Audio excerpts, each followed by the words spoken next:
శ్రీదేవి భాగవతము. సూతుడు సౌనకాది మహాములకు దేవి భాగవతాన్ని వివరిస్తున్నాడు. వ్యాసుడు జనమేజయుడికి ఇలా చెప్తున్నాడు.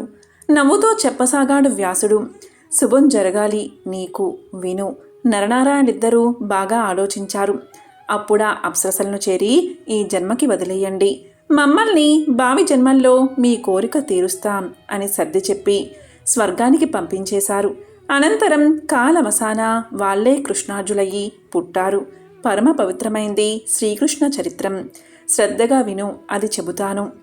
ఒకనాడు పాపభారం భరించలేని భూమి గోరూపంలో దేవతల వద్దకు వచ్చి తన గోడు చెప్పుకుంది. ఇంద్రుడు బ్రహ్మ కలిసి పరాశక్తిని ప్రార్థించమన్నారు. త్రికరణ శుద్ధిగా ప్రార్థించారు. అంబ పలికింది. కరుణాపూరితమైన వాక్కులతో ఇలా అంది. భూమి, దిగులు పడకు. దేవతలంతా వారి వారి అంశలతో యాదవులుగా జన్మిస్తారు. అదితి కశ్యపులు శాపగ్రస్తులై జన్మించి ఉన్నారు.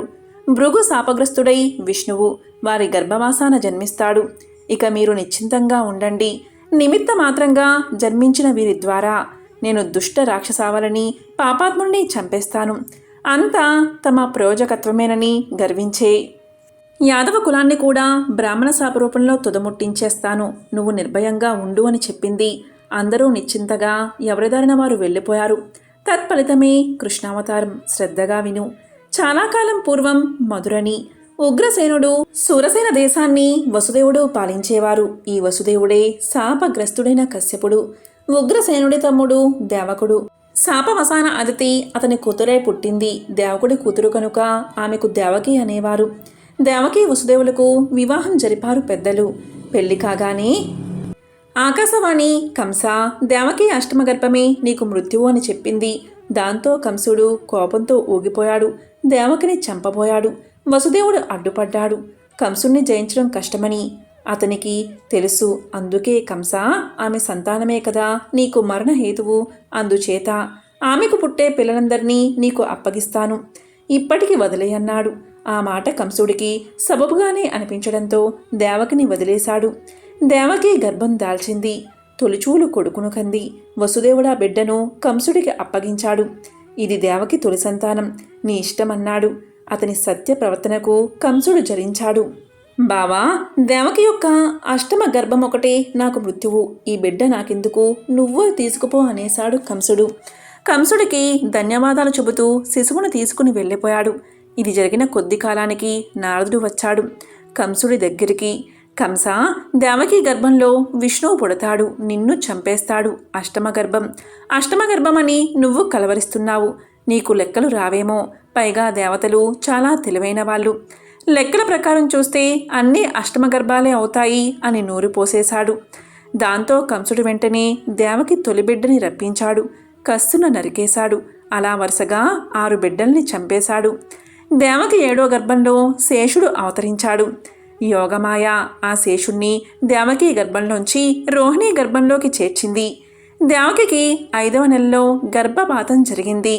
ఒక శత్రువు పుట్టకుండానే పోయాడనుకుని కంసుడు సంతోషించాడు. రోహిణికి నెల తప్పగానే దేవకి వసుదేవుడు ఆనందించారు. కానీ వట్టి మూర్ఖుడు ఆ కంసుడు రోహిణి సంతానాన్ని కూడా చంపేస్తాడు ఏమో అని భయపడ్డారు. వాళ్ళు ఆ భయంతోనే వసుదేవుడు రోహిణిని తన మిత్రుడైనటువంటి నందుని ఇంటికి రేపల్లకు తరలించారు. గోకులంలోని నందుని ఇంటని ఆమె శేషాంశుడైన బలరాముణ్ణి ప్రసవించింది. 8వ గర్భం నిలిచింది దేవకికి. అదే నారాయణుడు. దేవ కార్యార్థమై భగవతి అయిన యోగమాయ రేపల్లెలో నందుని భార్య అయిన యశోద గర్భంలో ప్రవేశించింది. దేవకి అష్టమగర్భం నిలిచిందని తెలియగానే ప్రాణభయంతో కంసుడు ఆ దంపతుల్ని చెరసాల్లో పెట్టాడు. అది శ్రావణమాసం, పక్షం కృష్ణపక్షం, తిది అష్టమి. కంసుడికి మనసులో లేదు. పుట్టబోయేవాడే నాకు మృత్యువట. ఆ దేవకి వసుదేవుల గదిని శ్రద్ధగా కాపలా కాయండి. పూతుడికైనా లోపలికి పోకూడదు అంటూ అందరికీ అనవసరమైనవని హెచ్చరికలు, ఆయుధాలు ఇచ్చి కాపలాకు పంపాడు. సేవకులు కూడా స్వామి భక్తితో అత్యంత శ్రద్ధావత్తులై గస్తీ కాస్తున్నారు. అది చూసి జడుసుకుంది దేవకి. మెల్లగా వసుదేవుడితో ఇలా అంది. నంద దంపతులు మన కుటుంబ మిత్రులు. అందువల్ల నందుడి భార్య అయిన యశోదతో ఒక ఒప్పందం చేసుకున్నాను.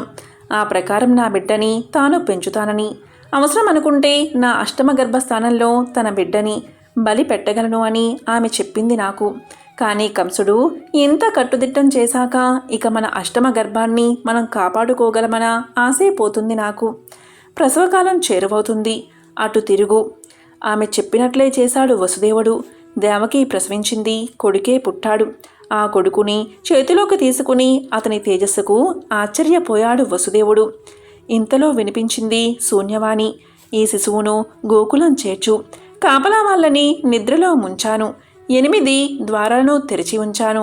ఈ బిడ్డను అక్కడ ఉంచి అక్కడ యశోదా శిశువును ఇక్కడికి పట్టుకురా. వసుదేవుడి సంకెళ్ళు తెగిపడిపోయాయి. బిడ్డనెత్తుకుని తెరుచుకుని ఉన్న ద్వారాలలోంచి గబగబా బయటికి నడిచాడు వసుదేవుడు. యమునా తీరం చేరాడు. యమున పొంగు మీద ఉంది. అయినా తెగించి బిడ్డను తలదాల్చి తాను యమునలో దిగాడు వసుదేవుడు. యోగమాయా శక్తి వల్ల నదిలో ఎంత నడిచినా నడుములోతే ఉంది నీరు. వసుదేవుడు గోకులం చేరాడు. అప్పుడే యశోద గర్భాన జన్మించింది యోగమాయ. భగవతి దాది రూపంలో వచ్చి ఆ బిడ్డను అతని చేతిలో ఉంచి అతని బిడ్డను తీసుకుని యశోద పక్కలో పడుకోబెట్టింది. ఆ స్త్రీ శిశువుతో వసుదేవుడు తిరిగి చెరసాల చేరాడు. ఆ స్త్రీ శిశువు ఏడవడం ఆరంభించింది. ఆ ఏడుపుకి కావలి వాళ్ళు మేల్కొన్నారు. పసికందును చూశారు. ఆత్రంగా పరిగెత్తి దేవకి అష్టమ గర్భాన ఆడపిల్ల పుట్టింది అని చెప్పారు కంసుడికి. ఆశ్చర్యపోయాడు కంసుడు. అయినా ఇదంతా విష్ణుమాయ అనుకున్నాడు. ఆ విష్ణువు పిరికిపందే, అందుకే ఆడరూపంలో పుట్టి ఉంటాడులే అనుకున్నాడు. ఆకాశవాణి నారదుడు చెప్పిన మాటలు అతనిలో జీర్ణించుకుపోయాయి. చెరసాలకొచ్చాడు. ఆ పాప కాళ్ళు పట్టుకున్నాడు.